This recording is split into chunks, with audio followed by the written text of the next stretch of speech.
78 degrees, Jets football, and we're winning. That's what's going on today. That's why everybody's so psyched. This isn't no happenstance. This is a guarantee, just like Joe Namath said. See that? There are few things in life you cannot put a price on.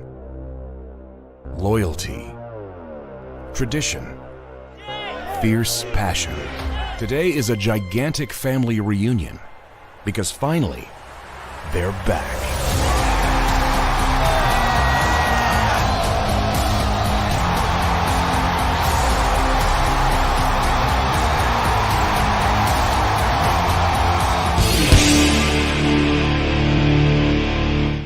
Well, good morning, everybody. Once again on this delightful Friday of January 2023, I feel like I was with you guys 15 minutes ago. I don't know. I just finished the stream, did some things, slept, woke up. I'm doing a stream. So here we are. I have to say, I thoroughly enjoy my time with you guys, even if it gets tenuous, even if we disagree. I have to say, obviously, I enjoy it because I do it a whole bunch. What's going on? We have a few things to discuss today. We have offensive coordinator talk. We have a little bit of center talk. Who's going to be our center? And as the title of the video stated, we're going to talk about whether or not Elijah Moore was right in what he did, how he felt. There's another little part B to that. You see how I did that? Like the title and then you tab it over and it's B underneath it. You know what I mean? Like a document. A lot of people are thinking because this all came out somehow, that means Zach Wilson was good. It's weird. It's a weird thing. We're going to dissect it here today. I don't know how this could make it that way, but we'll figure it out. Guys, this is Good Morning Jets. Now, before we get started, I just said that I proclaimed my love for you guys. I want you to know it's real. The best way that I can describe said love is with a short little clip from Instagram that I just love to death.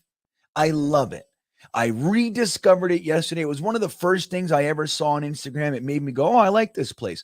So I'm going to show it to you. This is me to you. Okay, you ready? Let's go ahead and do this. Now, some of you guys are going to remember this. Hopefully the sound works. Again, got my computer back last night, so lots of little glitches. But let's go ahead and play this little thing here. Again, it's about 30 seconds. And this is my feelings for all of you.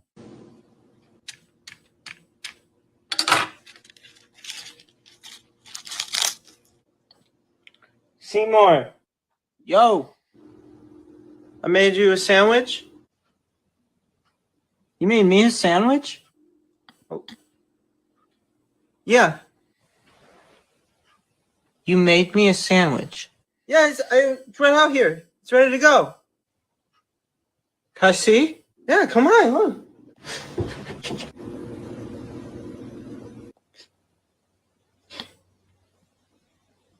You made that for me?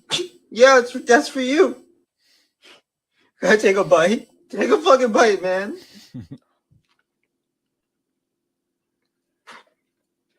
That's fucking delicious, dog. Oh, yeah. I fucking love you, dude. That's for you, man. I fucking love you, man. I love you. And there it is. I get teary-eyed. I get a little blustery with that one. That's for you, dude. I made that for you. So let's say good morning to everybody. I couldn't have said it better myself. It's like going to the card store and finding that perfect card that says words that you can't find. You go, here, here's how I feel, young lady. Because I'm a big block-headed buffoon here. They said what I want to say. That's the whole purpose of cards. Dakota Jet starting us off talking about a little bit of Elijah Moore. Interestingly, Matthias Simon said, hey, wait a second. That's Dakota Jet from the old Greenhouse days. Now, Matt, I do think that is him. We've talked about it. Connecticut Jets in here. So there's a few of us, as I'm sure you've stumbled on. But I think that is him. So good morning to both of you. New York Jets super fan is in the house talking about maybe trading Elijah Moore. We'll get into that. Ryder and Talents Pa, good morning. Good morning to you. Twisted is in the house. Yeah, an animal. I don't know if that's an animal or just stupid. One or the other. Aaron Daniels, good morning to you. Look at all you guys with the beautiful good mornings. It's so nice. Finnegan's in the house. We got Ant Jets in the house. Look at this. Finnegan saying hello to Ant-Man.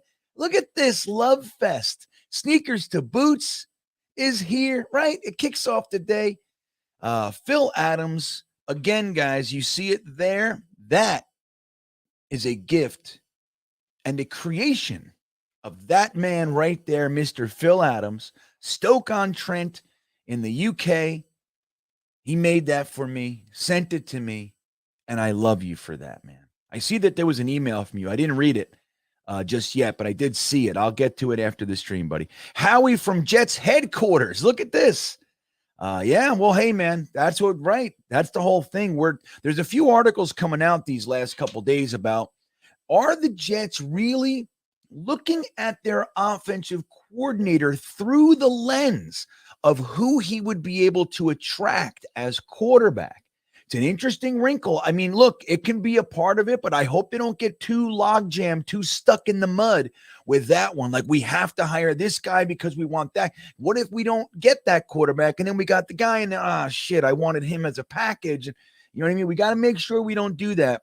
We can include it, but I don't want to see us get too crazy. Our buddy Big Green is in the house talking some Aaron Rodgers. Nick Russo, good morning to you. My good friend Harry, who I spent quality time with opening day weekend. I love Harry. He's the good. There he is, Mr. Matt O'Leary. Good morning, Matt.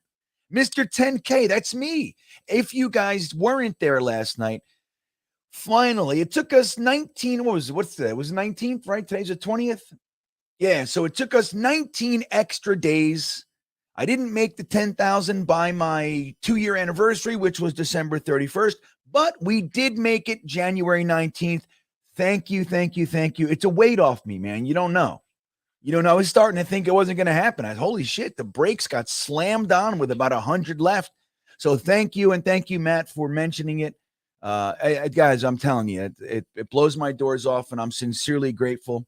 Now we just got to get to 15,000 or I won't be happy. You know how that goes. I just need 100 grand in the bank. Get 100 grand. You're like, I need 200 grand in the bank or I'm not going to be okay. And you get 200 grand in the bank. You're like, all right, I need $500,000 or else this is all for what's it for? It's stupid. You get $500,000. You're like, you know what? That's the way it happened. Believe me, I know. I've been there. Maybe not with quite those numbers. Almost those numbers. But Tony Flett. That's right. Yeah, well, it's only been a few days till I know. We're if you know what it is, it's our news cycle and it's our intensity that makes it feel like it's forever. Like, the truth is, you don't want them to hire somebody right off. You want them to at least talk to a few guys. See, maybe you think this guy's going to be the best, and then you meet another guy and you go, ooh, no, that guy, and I was going to hire this other bum, So we've got to give him a minute. Jets Chaos, who texted me this very morning saying I should delay the show so he could get ready for work. That's the kind of shit we do out here, Anyway, good morning to everybody else. Phil, I see. Hank is here, right? Steve, 232, Skills Baby, Curly Norman, Good Citizen, all the rest of you guys. Thank you. Gary B checking in with our first super chat this morning. Good morning, GreenBean. Congrats on 10K. Thank you, Gary. As I just stated, I sincerely appreciate it. And not for nothing, guys. I appreciate the sentiment afterwards. Like, thank you. It's nice, it's like when you do something good, you mention it a couple times, but then you gotta cool it. Nobody, you gotta stop mentioning it. But the fact that you guys keep mentioning it, it's nice for me. Like, yeah. And it's only been 12 hours. So I guess we're still in that buffer zone. It's like we're still in that 5 yards where we can bump, right? We're still there. We're allowed contact in this 5 yards. So thank you. Good morning, Wyatt. There he is. It's Snoopy, but thank you, Gary. I appreciate that. So let's get into this. There it is. Jets Forever. Jets Forever, one of these subjects today, I want to say inspired by you, but you were part of the thinking in it. So we'll get to that. It's one of the subjects you hold near and dear to your heart. And we'll we'll dissect that. So let's get started with this one, though. This is the big one right now. Now, I'll share with you. The report came out yesterday that whole blow up where they sent Elijah Moore home, was it week 5, right? Something along those, week 5 or 6, something. We were in the middle of a 3-game win streak. And Elijah Moore, there's news comes out. He's grumpy. He bites on the Cimini tweet. Yeah. Oh, well, if I said what I really want to say, oh, there it is. He said it. You know what I mean? You can't do that, dude. So he leads with his chin there. Everybody attacks. The blood's in the water. Everybody goes nuts. And then he starts making it worse. The next day in practice, he gets sent home for a blow up. Now, we were told back then that they had a meeting with him, that Saleh and Lafleur had a meeting with him, and he was, inconsolable, so they sent him home. It's not that that's any better, but we found out yesterday it looks more like he did that in front of the whole team. So the report was that he told Mike Lafleur to go F himself, and that Elijah Moore thought Mike Lafleur sucked. You suck. So there's that. So we found that out yesterday. Now, what that could be, it's twofold, right, man? Like, and what I try to share with you guys all the time is that it's never one thing. Never.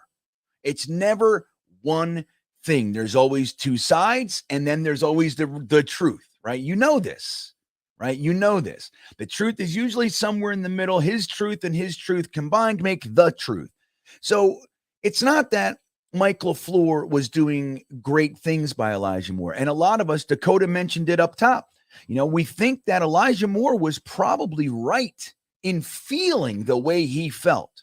I mean, you look at the offense, he was open all the time. When we were there week 1, there was 3 or 4 plays at least that just in the stands, you're watching the play develop and you see it. Elijah Moore is wide open. Hey, he's like waving, dude, it's a first down, it's a touchdown, whatever it is. And they don't even look at him. They don't even look at him. Now, that could be the quarterback. That could be the design of the play, right? He could be the third read or something like that. If the report that came out that Zach was told 2 reads and run, then the third reads are out. 3rd, 4th, 5th, they're gone, man. Checkdowns off the table because Zach's been told to run. I'm sure the same thing would apply to the other quarterbacks, at least to some degree. So whether or not that's true, we had Elijah Moore running around out there. He was the 3rd most snaps on the offense. So there's that. So he's out there. He's doing a good job, and he's not getting the ball. So frustration is understood. The truth is, a lot of us were frustrated. Why the hell can't we get Elijah Moore the ball? He's open. We were expecting a breakout season from Elijah Moore. So the fact that he wasn't getting the ball it's like we noticed it. Of course, he noticed it. So he's right in feeling that way. We also didn't like that he was used almost exclusively on the outside. A lot of us thought Elijah Moore should be used as a slot receiver, right? That's kind of his skill set, shifty, surgical. And here we go. We got him we're sending him on go routes. And, he's just not doing a good job out there with that. It's like it almost seemed obligatory. We just throw this ball down on the 9, and it's like, I don't know. It just didn't look like it had any shot to work. So Elijah Moore is pissed off. Now, he's right to be upset. Now, where it's like being, somebody yelling at you, and everybody's like, oh my God, this poor guy, why is he getting yelled? And then you punch him in the face. As soon as you do that, you're wrong. Okay. Soon as it goes physical, you're wrong. Now, why do I know this? Because I've done that many times throughout my life. I was in the right, and then I took it an extra level, and I grabbed him by his hair, whatever, something. And then as soon as you do that, the cops come, and it's me that's in the back of the car. Similarly, not exactly the same, but the same mentality applies. As soon as Elijah Moore went public and disregarded the entire team, who's a young team, we're an organization that hasn't had many win streaks in the recent past. It's our first real positive chunk of time, and he decides to disregard all that. I don't care about everybody else. I don't care about the work everybody's putting in. I don't care how it looks. I'm pissed. And he goes public with his disdain and asks for a trade in the middle of everything. Now, as we talked about, his best friend is A.J. Brown. He just did it. Another good friend, DK Metcalf, you played with at Ole Miss. He just did it. And then you had another guy covered under the same agent. All those guys have the same agent, including Elijah Moore. And then you had Deebo Samuel, who also just did it. All three got paid. So they're all saying Elijah Moore most likely, dude, just make a little noise. You'll get yours. So there's all that going on. But as soon as he did that, he's wrong, in my opinion. Now, I'm real curious. I'm going to look at some comments. Does this mean that Elijah Moore was right in this situation? Now, I just told you my stance is he was correct in feeling that way. There's no good reason why Elijah Moore, a talented guy like him, shouldn't be, at least to some degree, a focal point of the offense. We should be utilizing him often. He should be the design of the play. A lot more jet sweeps, all those, we saw none of it. And then later in the season, they threw in a couple, but it was, it was not what we expected to see. So was he right? And does that make Lafleur 100% wrong? So where do we stand on this one? Lafleur obviously has his side of it, but we have to ask the question, what does Lafleur hold personal grudges? Does he do? I mean, look, Elijah Moore was completely absent for the next few weeks, not even including the game where they benched him in Denver. He came back. They didn't even look at him for like 2 weeks. They didn't even look at him for 2 weeks. So what does that mean? Like, is Mike Lafleur kind of, putting that grudge above the team and all that sort of stuff? So there's a lot to really look at here, especially moving forward. We got rid of Mike Lafleur. Do we still need to get rid of a selfish guy like Elijah Moore, or is all well? So let's take a look at what you guys are. Oh, thank you, Bipolar. Listening, can't chat because I'm driving. No problem, Ed Ziff. No problem, buddy. You drive safely, my friend. You drive safely. Good morning, Indy. There he is. There's our buddy Indy Jets, formerly the artist known as Indy Jets, formerly Indiana Jets, right? That's all. He's got a little road here. Let's see. Okay. Let's see. I'm going to back it up and try to look at your comments about this Elijah Moore. Good morning, Kenya. June. Well, let's see here. I'm trying to find some comments specifically. He wants Greg Olson, Josh Serrano. Yeah, let's try. Sorry. Matthias Simon says, Elijah talking like that just shows you what a dumpster fire it was. Now, and does it really indicate that there are larger issues going on? It doesn't mean, like, so a lot of times we hear stuff like this and we immediately think, oh my God, it means everything sucks. And it doesn't necessarily mean that. Matter of fact, it doesn't look like it means that at all. Now, they had the quarterback issue. We'll talk about that in just a minute. But so there was that too. And like when you see guys like Garrett Wilson, Denzel Mims, like literally stomping their feet on the field, like with frustration, they're open, the protection's there, the ball goes out and it's 5 yards over their head, and it happens 10 times. It's like, that's frustrating. Now, they didn't go public or anything, but there was visible frustration. So that sort of stuff is another story. But does that mean that there's a breakdown in discipline? Like Phil Adams is saying here is discipline is all. Calling your OC and FUCK in public, even if it's true, is out of order. Now, that's where I am. That's where I sit. Whether or not he was correct in the feelings, like, dude, what is going on here? What's your deal? Like, you sit down and you talk to him and you think, you say, hey, man, like, look, I need to talk with you. Number one, this is my career. All right. So it's very, very important to me. Understand that. Number two, dude, I'm open. Don't we want to win games? Like, what the hell's going on here? You can have that discussion. Ant Jets agrees with Phil. Now, it's Snoopy, who has interesting takes from time to time. Is on the other side. LMAO. That means that for you young kids that don't understand that old ass shit that we still use, us old folks, that means laughing my ass off, right? That's what that means. Is the GOAT for telling Lafleur off. Now that's interesting. I wonder how many of you guys see it that way. Sneakers to boots. Elijah appears to have his reasons for his frustration, but you don't go about it that way. Plain and simple. See, sneakers to boots, Phil, and Jets, kind of on the same page as me. It's Snoopy leading the charge on the other side. You're not alone, it's Snoopy, believe me. And this is the reason that I use this subject for the video, for the stream this morning, is because, dude, my comments yesterday, I read, I don't know, 150 different comments, and I answered probably 75 of them, if not more. It was like, I was surprised by the range of takes, truly. So I said, you know what, we got to talk about this a little bit more. Antjet said we should have never known about this. DK made a good point. DK, if you guys don't know, has a YouTube channel. I was able to go on there a few weeks back. A good dude. Made a good point that credit to Saleh for keeping it in-house, right? Well, and the Joe Douglas, like the whole regime, for the most part, has kept a lot of this stuff, whether it's contract negotiations, whether it's who they're signing, all that sort of stuff, their draft picks. We knew all that shit for years, man. There were always leaks. You got to give it to this staff, both Joe Douglas, Rob Saleh, and subsequently the rest of everybody. This was all in-house. The only reason we knew any of it is because Elijah went public. That's it. It's the only reason we knew any of this stuff.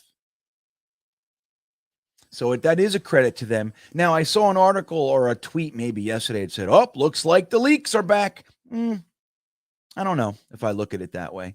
Again, we don't know where this came from. It could have come from Mike Lafleur feeling like, hey, man, I want to let everybody know how much of a selfish prick Elijah Moore is. I mean, who knows? I mean, I'm telling you, there's a way to look at this like, look what I dealt with at that place. You know what I mean? No, I don't necessarily think that's the right way to look at it. R.A. Chemist, while Lafleur isn't a good OC or play caller, Moore's handling of it was very immature. Agreed. Matthias, Snoopy, good thing Lafleur wasn't on these Jets sites. Yeah, Lafleur, right? Curly Norman, the NFL is the only job in the world where an employee can tell his boss off to F off, and then the boss gets fired. Well, look, it leads me to believe, Curly, that there's a lot more to it, of course. Obviously, the 3 games with no touchdown and all that. And look, during that stretch, as much as I maintain that Zach Wood needed to be benched, was absolutely having a hard time regressing, you can't blame it all on him because, dude, you had 3 quarterbacks that couldn't score. So what is that? Look, the protection was there. It wasn't great. But again, we weren't the worst offensive line in the NFL. We weren't at no point. We had the receivers. They're open. So what is it? What is it? Why can't we get in the fucking end zone? And it's because once we get down there in the red zone, the play calling becomes ludicrous. Trick plays and weirdness. He does something to get all the way down to the red zone. We're on the 14-yard line, and all of a sudden he starts doing trickery. So that's on the floor, that end of it. Twisted says, I've been saying he sucked for some time, but it's another story when a player does this. Saleh needs a better grip on his club. And look, I agree with that. But these are the things, like when we talk about rookie head coaches, this is one of the areas, like clock management's another. You have to let Saleh learn how to deal. Like you can't expect him. I mean, he might, but you can't expect him to come out of the box and handle these things perfectly. It's the first time he's ever handling it. Did a good job keeping it in-house, did a good job. The rest of the year, it was a non-factor.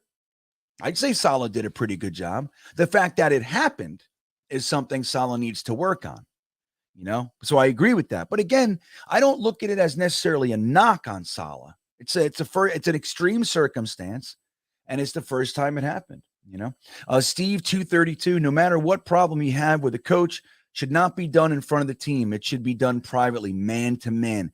That's it. And you think, Steve, Elijah Moore's been on teams his whole life. You know what I mean? He's been playing football since his youth. At no time is that acceptable. Believe me, like I told you guys, I coached 9, 10, and 11-year-olds for 3 years, and I coached my son's team for a little bit, little kids. No, I'm no NFL coach, but even at that level, if I had a kid doing that, that's unacceptable. Get off the field, man. You're sitting over there, and we're going to have a talk. There's no way. Not even at that level can selfishness and outbursts and all that. It's not accepted at that level. I'm talking PAL, Pop Warner stuff. 9, 10. I had 9-year-olds that if they stomped them, I took them off. No, not happening. And let me tell you this. I've had 9-year-olds that stomped their feet for one reason or another. And I've had parents support me in disciplining their kids. Not talking about corporal punishment, everybody. Well, that is Salman Jetson. Imagine if Elijah is on his second contract. Well, I think that's a lot of the motivation, Salman, is because he wants a second contract. The way it's going right now, he's going to get some chump change 1 year prove it thing. He would like to get his second contract, maybe make $10 million a year at least. And the thing is, a lot of people believe he can, you know. O-line dysfunction killed the offense all the way around. I think it impacted. I don't think it's dysfunction, though, Morris. Dysfunction is a different deal. I think, you know, breakdowns because of injuries is really where it was. I don't think there was any real O-line dysfunction. Now, ultimately, it was dysfunctional because of the consistent adding of new players and everything. And again, like, look, at no time was this year's offensive line as bad as the Mike McCagnon offensive line. Now, that's what Mike McCagnon was just building for us. He drafted 2 offensive linemen in 5 drafts. None of them top 3 rounds. I mean, no, third round was the highest he ever went. Isn't that something? Think about that, man.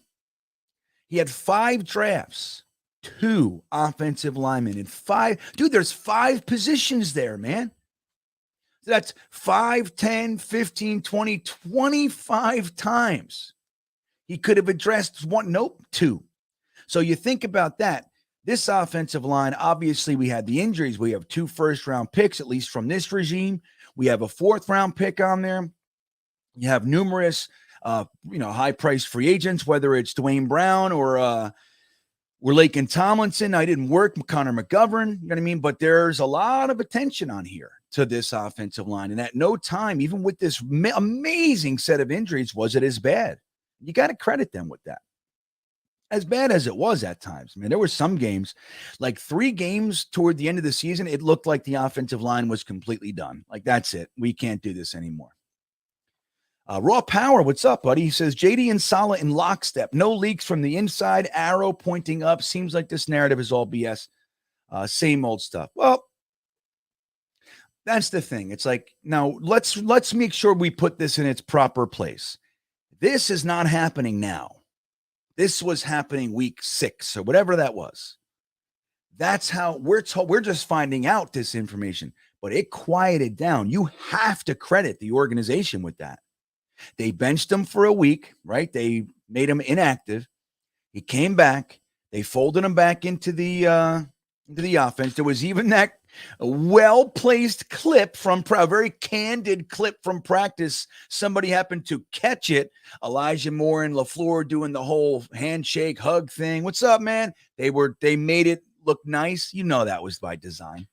You know it, right? You know that it was like that, Raw Power. But you got to credit the organization. It ended right there. It just ended. Again, Elijah Moore didn't necessarily get his dinner, but it ended. And it's funny that once Mike White came in, then all of a sudden Elijah Moore gets his first touchdown. It was interesting stuff. Sneakers to boots. Lafleur, though, seemed to put some players in the doghouse. How in the world did it make sense for Moore to be sent consistently on go routes for a receiver who's 5'9"? It's the truth, man. Now, that's not to say that a 5'9", 5'10" receiver can't do that, of course. But it's less likely, especially when what he did in college was otherwise. You know? I know it's just like the doghouse thing bothered me from the word go. And like, particularly with Mims, I didn't understand why the fan base just turned on this guy. Like, we have this new regime come in. He's never been an issue ever. Now, all of a sudden he's a malcontent and he's lazy and all this stuff. And the fans bought it. I didn't understand that one. He's a good player, man.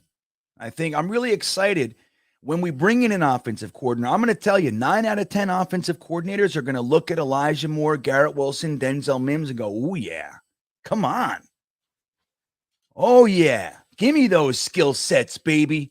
I'm going to shred this shit. That's what I think. That's what I think. Let's see. Jimmy says, Bean, you're the man. Elijah talked a little too much. That's just it. That's just it.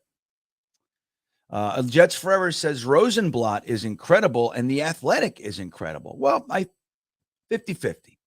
50-50 there. They're no Rich Cimini, Jets Forever. You know what I mean? Let's be clear here. Jets Forever, you know, Cimini's the stuff. And the truth is, as much as he's an asshole, he's got the inside track to the Jets. He's been here for 35 years. Drupacabra, good morning. He says Lafleur showed he was in over his head with Denzel Mims, too. He never got it. I'm telling you, I could not agree more. I could not agree more. It was weird.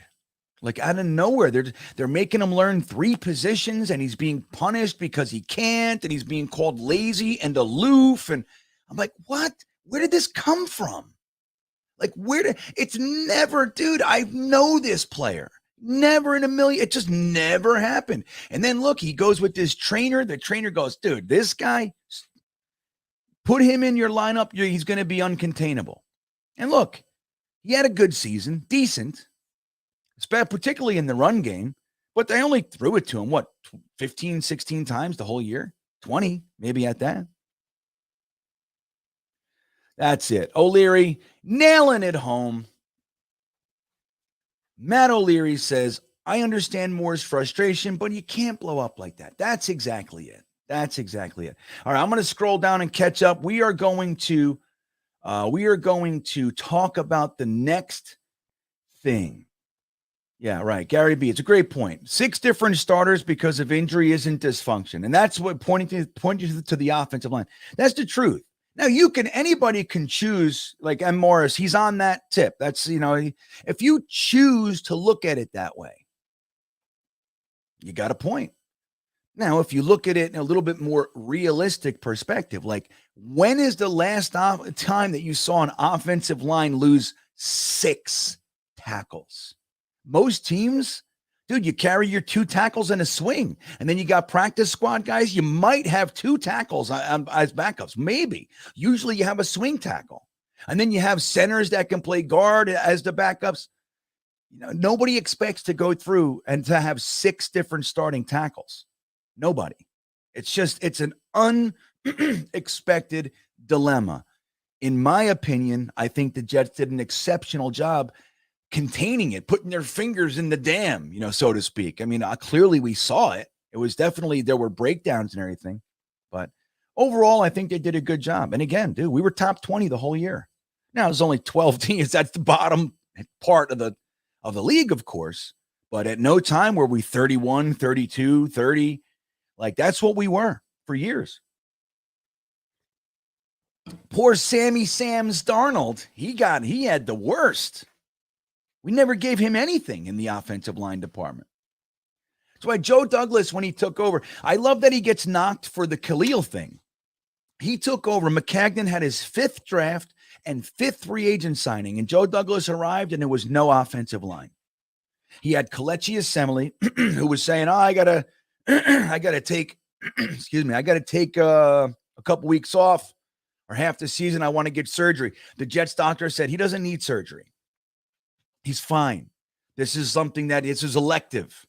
And the Jets said, no, we're not going to deal with that. And he said, blah, blah, blah. And they ended up cutting him. Right? We had the best center we had was, what's his name? Wesley Johnson, something like that. And he was good. He was okay. Backup level. He didn't leave the Jets and go out there and start. He was a backup. He was okay. That was the best we had.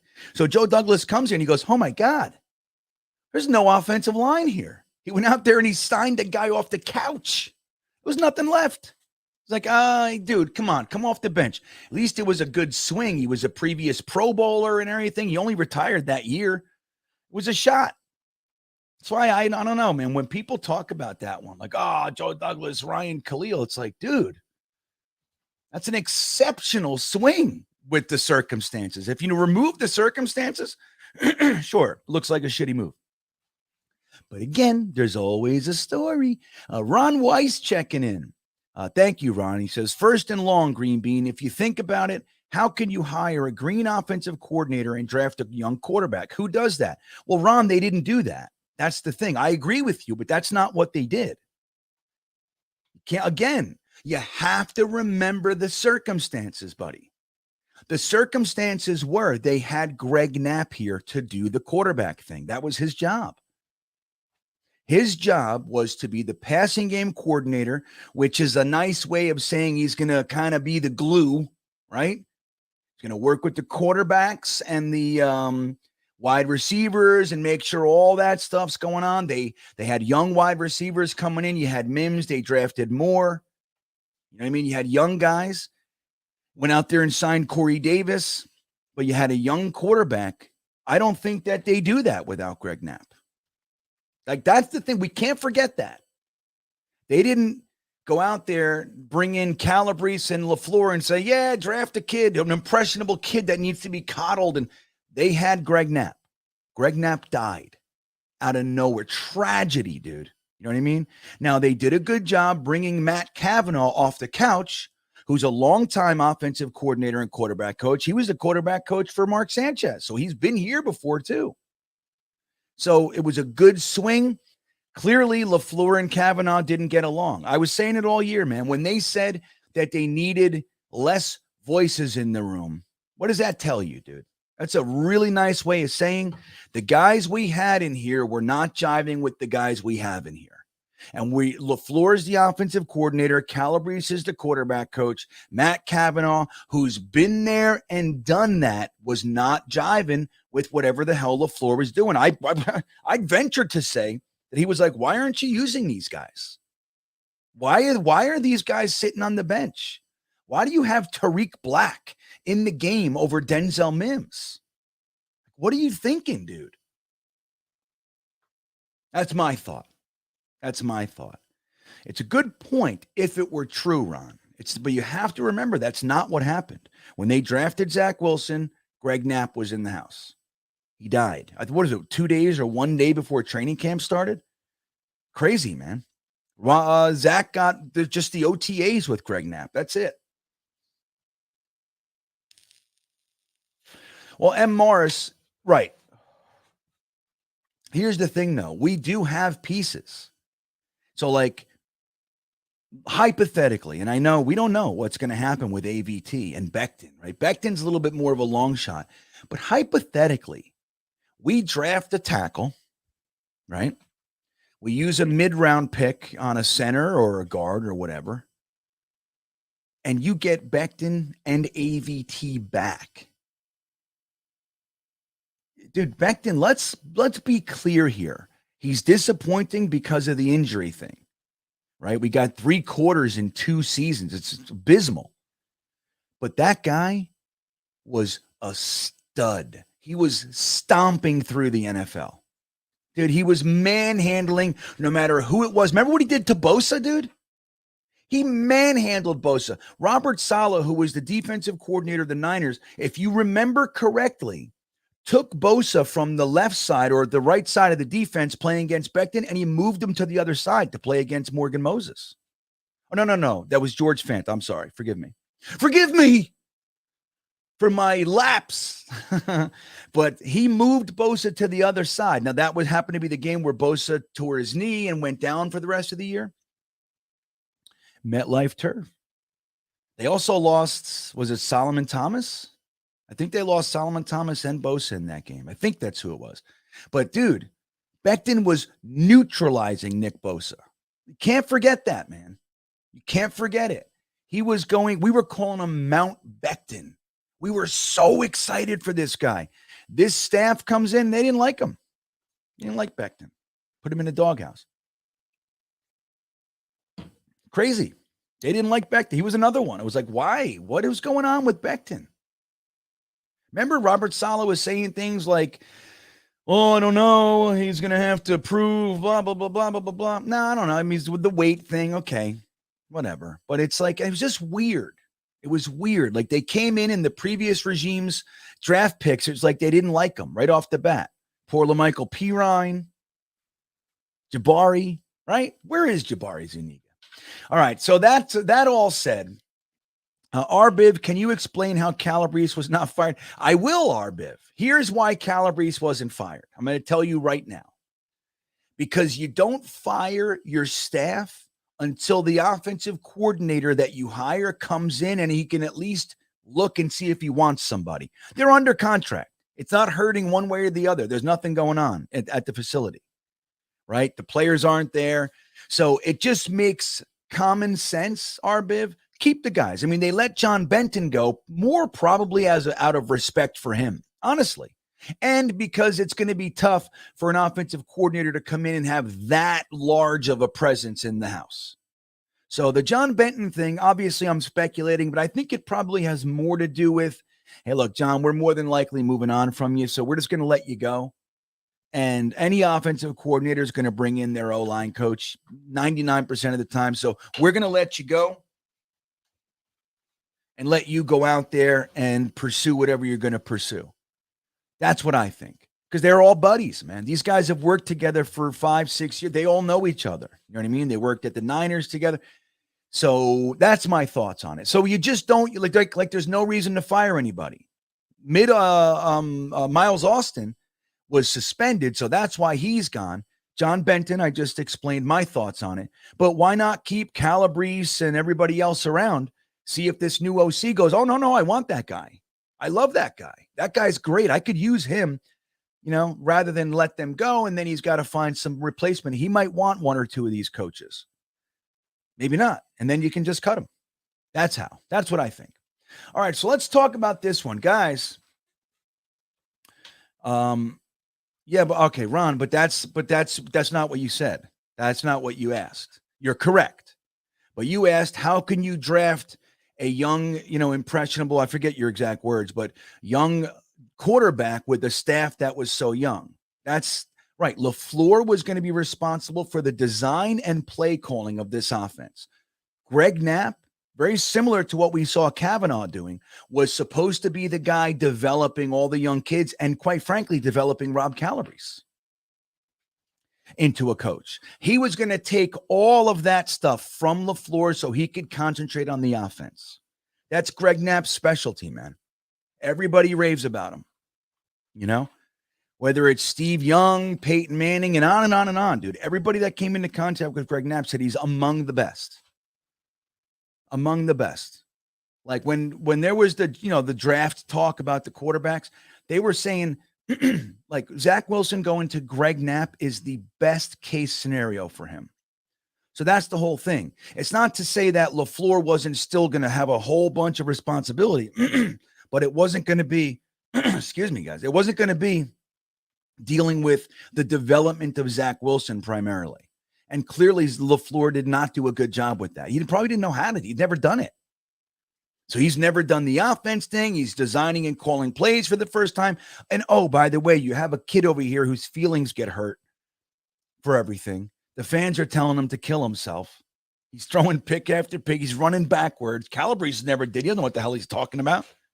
He was a quality control coach last year. Now he's responsible for the Jets' number 2 overall pick. So again, I don't think it's very important to remember that when they went into that decision, Greg Knapp was here. There was every reason to believe he was going to be here. It was a tragedy. He got hit by a car riding his bicycle, man. So it's just important to remember that. Now, I'm not saying that that's definitely going to work. Maybe Zach Wilson sucked. Maybe they was never going to work. Maybe he was the wrong pick. Remember, with Greg Knapp here or not, I'm not saying I didn't want, but he was not my guy, Zach Wilson. So I didn't love him. And I wasn't alone, but most of you guys did. Most of the analyzers, the analysts loved him too. He was the pick, man. He was the pick. The only argument that people made was that it could be Justin Fields. That's it. He was the pick. So that's what I'm talking about, Ron. Again, just to make sure we're talking about the same thing. Hawk says Becton hated Lafleur too. Everyone hated Lafleur. He was a cancer. This team is going to be it will flourish without him. That's the hope, man. And I really am hoping that that's the case. I really am. Hey, good morning. Ablab's in the house. What's up, Ablab? Good morning, my friend. Good morning, teacher. I missed the thick of it last night. Anyone who wasn't liked primarily was on offense. LOL. Lafleur was the stinker the whole time. Dude, he's agreeing exactly with what Hawk just said. And that, look, let's assume for a second that is entirely true. Like what he said, anyone who wasn't liked was on offense. The defense was jiving, man. We only had that one little blow up during the Cincinnati Bengals game. Quinnen Williams stood up and he'd had it. Look you, man. With White Cotton, the defensive line coach. Other than that, and that ended up being an immense positive. But other than that, the defense was lockstep for 17 games, 18 weeks, man. We never heard a peep coming out of there about anything negative. Nothing. Anything negative was on the offensive side of the ball. And if that is all centered on Lafleur, which it looks like a lot of it might be, this is a great move. Not only does it give the offense a chance to push reset, it gives Robert Saleh the very rare chance for a 2-year head coach to push reset on his offense. So there's that. But in addition to that, man, it gives Zach Wilson, it gives you the idea that there's reason to believe that maybe Zach has a shot too. Maybe, right? And like you guys know, I don't think Zach Wilson was playing well at all. I thought he should have been benched. That's the truth. But I've never at any time said I don't want him to succeed. I want Zach Wilson to succeed. I would love nothing more. Who doesn't want Zach Wilson? I mean, can there be a Jets fan that's so stubborn that you don't want, if he comes in, you don't want him to win? Holy macaroni. I can't imagine. Now, that doesn't necessarily mean I think he can, right? There's a line. But it does give you that idea that maybe there's a chance. Maybe there's a chance. All right, let's see. So, Alien, thank you, Ablab. Alien Face checking in. After the Seattle game, Mike White was sitting at his locker with his head down. Mike White. I think that's Mike White. At the play call sheet that he threw on the floor for 10 minutes. He then picked it up and tore it up in anger. Mike Lafleur was the problem. After Seattle, I didn't see that. Amazing. So Mike White was sitting at his locker with his head down, staring at the play call sheet that he threw on the floor for 10 minutes. So I guess what you're insinuating is that he was looking at it like, this is ridiculous. This play, this design, this game plan sucked. I don't know. Maybe. But I'll tell you what, Mike White looked better in this offense than Zach did, sad to say. But at the end there, and you could say it was the ribs. I don't know. At the end there, he looked every bit the same. It looked the same. Didn't it, though? It looked the same. It was crazy, man. So that's the whole thing. I don't know, man. It's going to be real interesting to see what happens. I'm very curious to see who they get at offensive coordinator, man. I just hope it's somebody that's done it before. That's all I hope, man. Somebody that's had some success in the league doing this. Maybe has developed a quarterback. Maybe has, had a top 5 offense in the NFL. Somebody who's made their mistakes already. That's why I like Bevel. He made that big ass mistake in the Super Bowl. Holy shit. Ablab, you're the man, dude. Thank you so much. I sincerely appreciate that. That's amazing. Look at Ablab, everybody. He says, wow, congrats on 10K, bro. You are the best, and it's well-deserved. Well, thank you. Sincerely. 10K, like I was sharing last night, Ablab, in the Thursday show, that the truth is when I was working with Jetnation and I decided to make my own channel, I was even talking to like O'Leary and Matt, and Ryan and everybody. I was saying, like, if I could get to 5K someday, that would be so cool. So cool. I didn't think I had it in. Like, honestly, I was like, okay, well, a nice little channel and we'll talk Jets. And if I can get to 5,000, maybe even, get some interviews and, cool stuff like that. That was what I wanted. That was why I did it. Now, 10K. You know what's funny, Ablab? I was saying it before. Now that I'm at 10K, I immediately want 15K. It's a weird thing that happens with numbers are never the solution. They never make me happy, man. Doesn't matter. Again, when I first got clean, I was like, I wanted 35 grand. If I make 35 G's a year, I'll be happy. Get my apartment. Then I made, if I make 50, then I got married, had a kid. I wanted to make 65. Then I made 65. Oh, then I got a job for 80. And that's good. That's all I need. 80. Then I made 80. So if I get to 100, we're good. Then I made 100. Then 150. The fucking 200. It was like it never made me feel like I got there. But that all said, I do have the presence of mind and the understanding to appreciate what an incredible milestone this is. Again, I didn't think I'd ever get here. That's the honest truth, man. So the fact that I am, it's not lost on me, truly. And super chats like that, Ablab, you've been the man, dude. You know that. You've been the most supportive. I mean, I have lots and lots of support. There are guys that have been with this channel since the beginning. A few come to mind, Harry, Hank, Sneakers to Boots, like a lot of you guys. I mean, I'm not to to exclude anyone, but Ablab, you're one of those guys, man. You've been around since the beginning. Amazing. And I'm grateful, sincerely. You guys see this guy? Let's all clap for Ab. Thank you, Ablab. What a dude. I'm right. Drupakari, Ablab is a baller. Hell yeah. Look, Curly Norman, Ablab Studio must print money. Yeah, he's doing it, man. But look what he's doing with it. He's helping us. You know what I mean? I'm touched. I don't know if you can see it. I have tears. Where is it? This one more. See it? I'm like, there's tears in my eyes right now. Good tears. Ablab. Wait. I'll end with this one too. But I'll play it again right now. This is how I feel. I'll show you guys again. I showed him in the very beginning, but come on, where the hell? Here it is.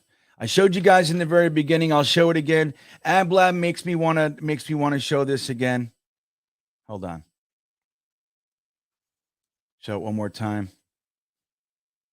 This is how Ablab makes me feel. Now, everybody else, there was only like 50, 60 of you in here when I played it. There's 200 of you in here now. So this is good to show again. It's 30 seconds. This is how I feel about you guys. And this is how Ablab makes me feel this morning. Okay? You guys ready? Let me see. Make sure you can see it.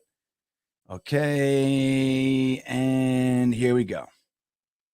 Oh, sorry. Hold on. I got to put the sound on. Let me refresh it. You can't miss the mustard. All right. Come on, man. Hold on. There we go. All right, we're ready. You guys ready? Here we go.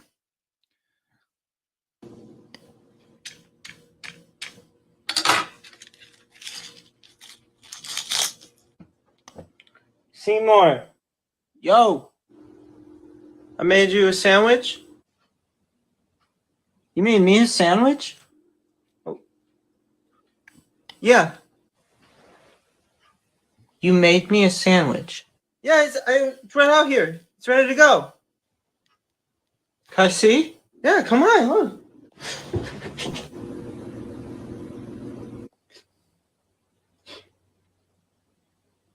You made that for me? Yeah, that's for you. Can I take a bite? Take a fucking bite, man.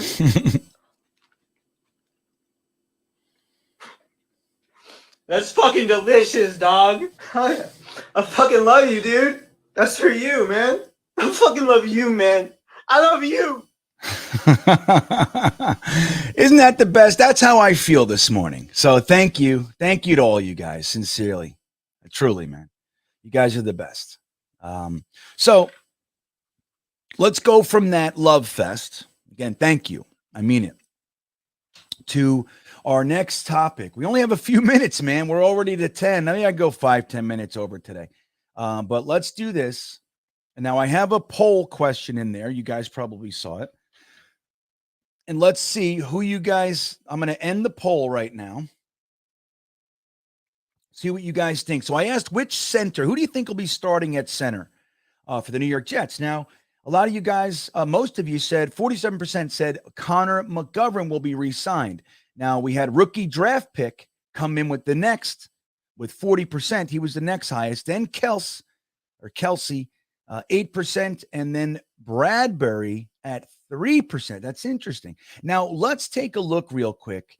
I'm going to show you guys a few things, what the expected contracts are of these guys. So it might surprise you a little bit. So when we're talking about re-signing Connor McGovern, now I like Connor McGovern, but there's definitely an opportunity to upgrade. Now, continuity, availability, all those things, Connor McGovern, dude, he brings all that, and he's solid. He's definitely solid. He's a good player. And again, he was available all year. And, having these guys together for a while, dude, that's positive. Like, we haven't had the same offensive line together for more than a few weeks. Even last year, it was like injury this, injury that. This guy's moving. He's over there. This year, ABT all over the place. Dwayne Brown, Fant was on the left. He gets hurt. Becton on the right. Fant moves to the right. Dwayne Brown comes in. Fant gets hurt. It was like it's crazy. Max Mitchell, Nate Herbig, Dan Feeney, all these guys. We didn't have the same offensive line together for more than a few weeks at most. So continuity is worth something as well, guys. Now, Jennifer Slattery picked Kels, but let me show you. No, Jennifer, this is going to interest you. So watch this. So you look at these guys. Now, Connor McGovern this is Spot Track, as you know. They do such a great job over there. Now, Connor McGovern is considered the at the top of the list, right? At the top of the list for the available centers. Now, some of these guys are not going to be available. You got Bradley Bozeman, right?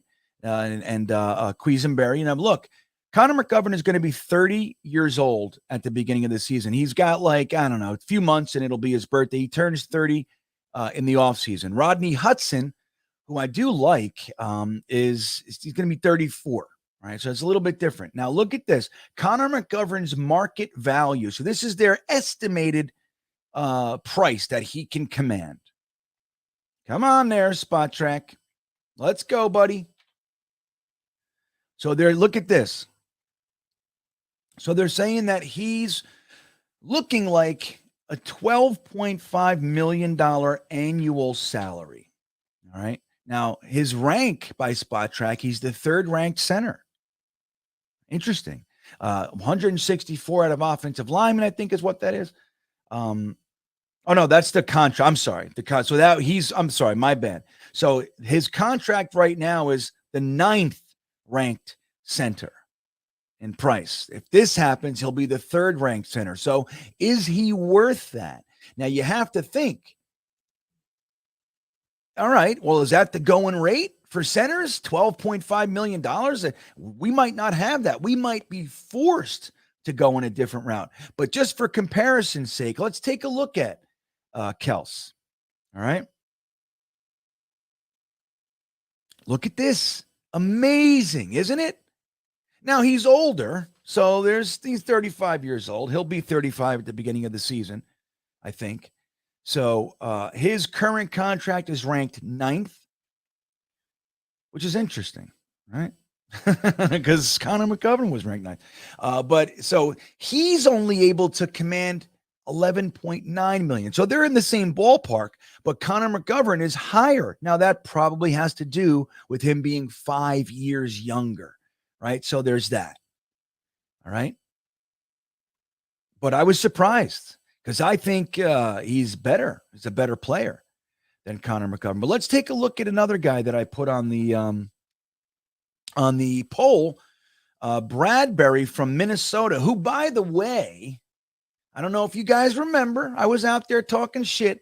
During that draft, we took Quinnen Williams. That was the 2019 draft, right?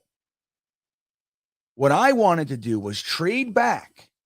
I wanted to trade back, recoup a second, 2 seconds, whatever it was. We didn't have any seconds that year because of the Sam Darnold trade. I'd like to trade back. We didn't need a defensive tackle. We had Leo Williams. He was technically an end, but he plays tackle in the 4-man alignment. So I wanted to forego the defensive tackle, recoup a second or a second and a third, whatever it might be, and grab Jonah Williams, left tackle. And if he's not there, grab this guy right here. Now, he's been pretty good, pretty damn good center. Now, his market value, and he's younger than all of you. He's 27 years old.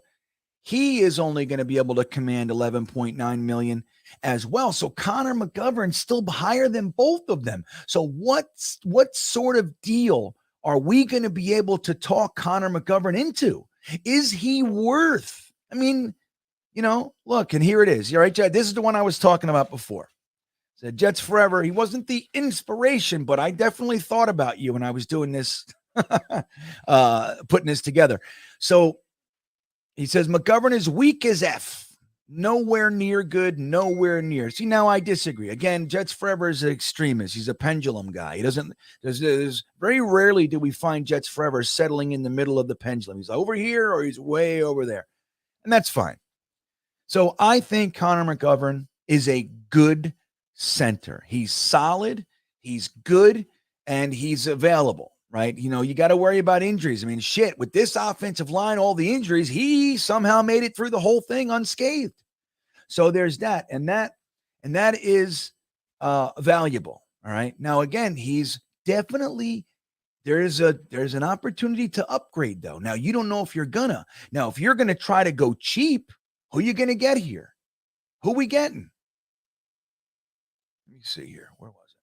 So you can go with a guy like, let's take a look. They don't have the market value, but you can go with like Quisenberry, right? I actually like the player, but what's he making? He's making $2 million. So you can try to go cheap. He's 27. He'll be 28 at the beginning of next season. I like him. Is he any better than Connor McGovern? He's playing all the games. Last year he missed 2. Oh, I'm sorry. He missed 2. No, he was available. Only 1. He started 14 games, played 92.9% of their snaps. They don't get into the specifics with how many sacks and penalties and all that jazz on this one. That's Pro Football Reference. But again, you can go that route, but you're taking a risk, man. Like with these issues that we've had with our offensive line, like it is time, dude. It's over. All of these experiments, like, look, Joe Douglas has put more into our offensive line than the last 3 GMs combined, right? It's the truth. We haven't used a first-round pick on an offensive lineman since 2006, I think. That was DeBrickashaw Ferguson and Nick Mangold. I can't think of another one. Maybe I'm wrong. But even in addition to that, even our free agents, like we go out there, we get a Giacomini, we get a, what was that guy's name? Not Clark, the guy from Seattle. We sign Seattle's guys all the time. But like, if we're going to do this, you draft a left tackle. And in my opinion, if you're going to do this, you got to use your second on a center. You can't wait till the 4th on a center if he's going to be your projected starter. You can't do it. Now, maybe you sign Quisenberry and use a 3rd-round pick on a center. You can get away with that. But again, we need somebody that you are confident can start at a high level. Right? I don't know. It's going to be interesting. So you guys think Connor McGovern's going to be back, but can we pay him $12.5 million? I don't know, man. Now, normal years, maybe you get rid of Corey Davis and there's 11 million right there. And you can give that to Connor McGovern. He's already counting for 9. So you're really only talking about a $2-3 million raise. You sign him for 2 more years. Ablab, you're the best. He said, I love you being your representative. So every voice that's in here. Yeah, man. I love it. You know what? I feel The thing is, man, is like when you've been around the Jets for a long time, Ablab, it's different, right? It's like we're different. Like every other fan out there, they all go through whatever but we're different, dude. And even though I can have opinions about our fan base and what the way we react and everything like that, the truth is I'm one of, like, we are us. We're it. We are the fan base. It's like a weird, I'm having a hard time explaining it, but it's like, it's deep. We're different. We're different, but I appreciate that. Harlan says, McGovern is a good player. If signing a high-priced quarterback, then go with a rookie, lower-priced quarterback, then bring back McGovern. That's it, right. We're going to have to make choices like that. Like, look, you can get rid of Corey Davis and save $11 million. You can easily place Denzel Mims in there. I think Denzel Mims will be fine. That's what I think. And you bring in some younger guys or lower price free agents to be your fourths and fifths and all that kind of. You can keep Jeff Smith around if you'd like. You know, I don't really particularly love Jeff Smith, but whatever. And you put that money toward the offensive line, especially if you go out there and get Greg Roman. If you go out there and you get Greg Roman, who is reportedly the antithesis of what a wide receiver wants for his offensive coordinator. Look, all you got to make sure you do is you feed Garrett Wilson consistently, get Elijah Moore the ball regularly. But Garrett Wilson has to be a focal point. Other than that, dude, feed the tight ends and the running backs. Ain't no reason that we can't survive doing that. And not only survive, thrive. Think about Conklin. If you get the friggin' drops out, Conklin, Uzoma, Ruckert. Ruckert should have a more prominent role this year. In my opinion, he's the best of the bunch. So you get Ruckert in the mix. You got Breece Hall, Michael Carter. You get an offensive coordinator that can use those guys. And then Garrett Wilson, Elijah Moore, and as a third, Denzel Mims get their takes too. And they're out there blocking. And dude, this offense can be lethal with the guys we have. Lethal. We get a quarterback and a guy that knows how to use them. And it's a whole different thing, guys. So then you can take your money and put it toward this friggin' offensive line. Now we're stuck with Laken Tomlinson in many respects. I saw a few ways that we can cut him. I don't know. It's going to be expensive, man. Bringing in new offensive line coach. See, just, look, even if he's your backup, I don't think you cut him. You're going to eat the money anyway. You at least have him on the team. Maybe Herbig starts over him. You got ABT at the right guard or vice versa. Something like that. But Laken Tomlinson's going to be here. So let's say you get you put the money into Connor McGovern or you bring in a Quisenberry and then use your second round pick on a center. Great. Use your first round pick on a left tackle, second round pick on a center. You get Becton back. You get AVT back. You got Laken Tomlinson. You know what I mean? You got AVT. You know the whole thing. Nate Herbig's here. And you keep a Boye around as a backup center. I'm sorry, you know what I mean, a backup tackle. I just worry about Becton being dependent on. That's my concern there. I really do. I'm a big Becton guy, and I'm worried, dude. I don't think you can depend on that guy.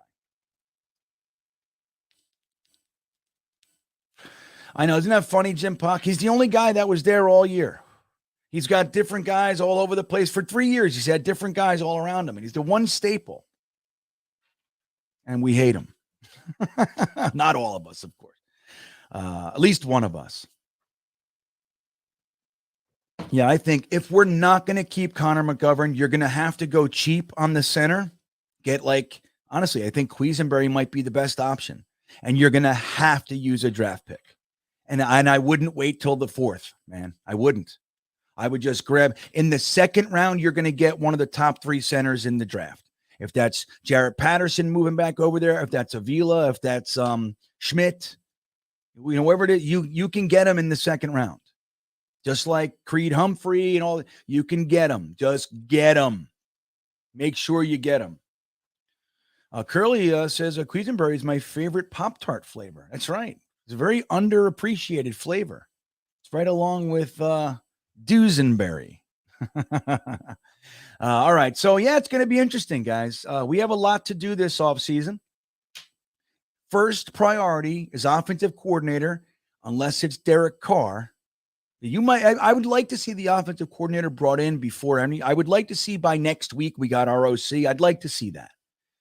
But if not, I'm still a believer. You go out there and you get Derek Carr, man. Go get him.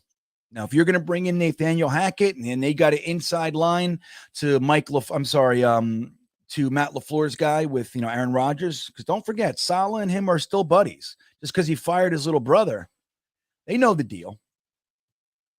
So if he said, hey, look, man, just between you and I, you going to stick with Aaron Rodgers or you going with Jordan Love? And he goes, look, we're going to move to the young kid.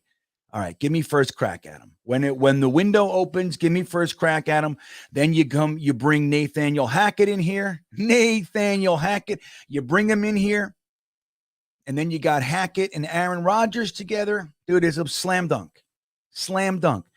But unless that happens, if you don't have that conversation, dude, you go out there and you grab Derek Carr. Anybody who doesn't want Derek Carr, in my opinion, is looking at it through a non-football lens. I don't even understand. He would instantly be the best quarterback that we've had since Namath. And I loved Kenny O, and I loved Chad Pennington. Don't get me wrong. I love my dudes. Vinny, but let's be real. He's instantly the best quarterback that we've had in this organization since Joe Namath. Instantly. You give him a good a good defense to go along with, like I saw something from Coward yesterday, said, let's not forget, he has the most fourth quarter comebacks in the league from 2014 on. It's not Brady, it's not Rodgers, it's him. He's never had higher than the 20th ranked defense. Never. Listen, they had 5 games last year that they were ahead 2 touchdowns. They were 8 games. They were 3-5 when they were ahead by 2 touchdowns. 3-5. They lost 5 games that they were up 2 touchdowns. Dude, he can't stop the other team from scoring. You know what I mean? Their defenses have been atrocious. And then add to it 4 coaching regimes, terrible offensive lines. They take his weapons away and trade them and bring in new guys. And then that guy gets arrested and all kinds of shit. And every year he's 4,000 yards and up. He would have had it again this year if they didn't bench him to save his body. That's why. So anyway, I think Derek Carr is a slam dunk. Jennifer Slattery, this will be the last comment of the day. I just see Derek Carr and Tannehill as the same guy, but the latter cheaper, and we can wait on some passing stats, but twice as many playoff appearances and wins and 20 more rushing touchdowns. I disagree with you, Jennifer Slattery, so deeply. Tannehill to me is the bottom. He's the last resort. I would take Minshew over Tannehill. I would. Now, Tannehill's okay. He's okay. He's better than what we've had, no doubt. But Derek Carr never had Derrick Henry with him. Derrick Henry is a beast. Beast. And they've had better defenses than Derek Carr. It's not even comparable to me. If we end up getting Ryan Tannehill, I think it's because we whiffed on Derek Carr, Aaron Rodgers, Lamar Jackson. I mean, Lamar Jackson's staying in Baltimore, thankfully. With all due respect, love him. He's too spooky for the Jets, for me, man. Too spooky. That injury shit, he comes here, and it's going to be exacerbated by our bad luck. I just know it. I just know it. Yeah, broken handoff like a boss. Right. Yeah, but that's only one thing. That Tannehill's literally never had a very above average year without Derrick Henry. In Miami, he had okay, with what's his name, the first offensive coordinator they had. I forget, but Tannehill is, I don't know, man. He's very limited to me. I love some Minshew too. I like saying Minshew. Right, that's how I feel, Ablab. Again. It's like I wouldn't hate it, but I would feel like we missed. That's how I would feel. And he's old. He's going to be significantly cheaper. You got that right. But again, I think this is the year, dude, like Woody said, that's the missing piece. Now, we still have things to add and all that shit. We got to get guys back from injury. But the truth is, if this team had a 65% completion percentage quarterback and somebody who actually throws more touchdowns and picks, which is not what we see every year, this is a playoff team. And we win week 1, in my opinion. But even if not, we are a playoff team. And we're not talking about all this stuff if we had a 65% completion percentage quarterback. All right, one more. This is it. VR Hidalgo. One more. I think Aaron Rodgers, well, here's the thing with him. I think you have to know it's only going to be for a couple years, and he might just play 1 year and bail. So you have to know that going in. If we were able to get Nathaniel Hackett, I did that for you. Nathaniel. I did that on purpose. I want to say Nathaniel Hackett. If you get him in here and Aaron Rodgers and he can get reunited with Garrett Wilson and everybody else, I think that Aaron Rodgers would take us deep into the playoffs, and I think it's a great shot, man. I would not hate it at all. But for different reasons, but in a similar way, I'm freaked out by Aaron Rodgers like I am with Lamar Jackson. Completely different reasons. But Aaron Rodgers, to me, is somebody that I worry is on the decline. I worry about his motivation.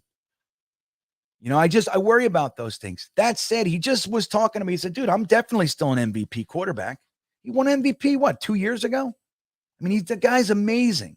He would be the best quarterback we've ever had in the house instantly. But we don't know what he's got left. If they want to do it, they get Hackett in here, and I would say, fuck it, do it. Let's go. Do it. That's what I would say. Joshua Cruz, thank you for the super chat. He says, GreenBean, I think the only real option at quarterback for the Jets is Derek Carr. He's very durable. What you think? Well, that's one of the main things about him, dude. He's missed 2 games in 9 years. That's not what we experience here.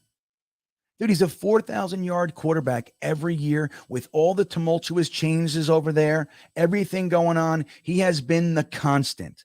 Again, this year alone, 3-5. The team is 3-5 on games that they were up by 2 touchdowns. What does that tell you?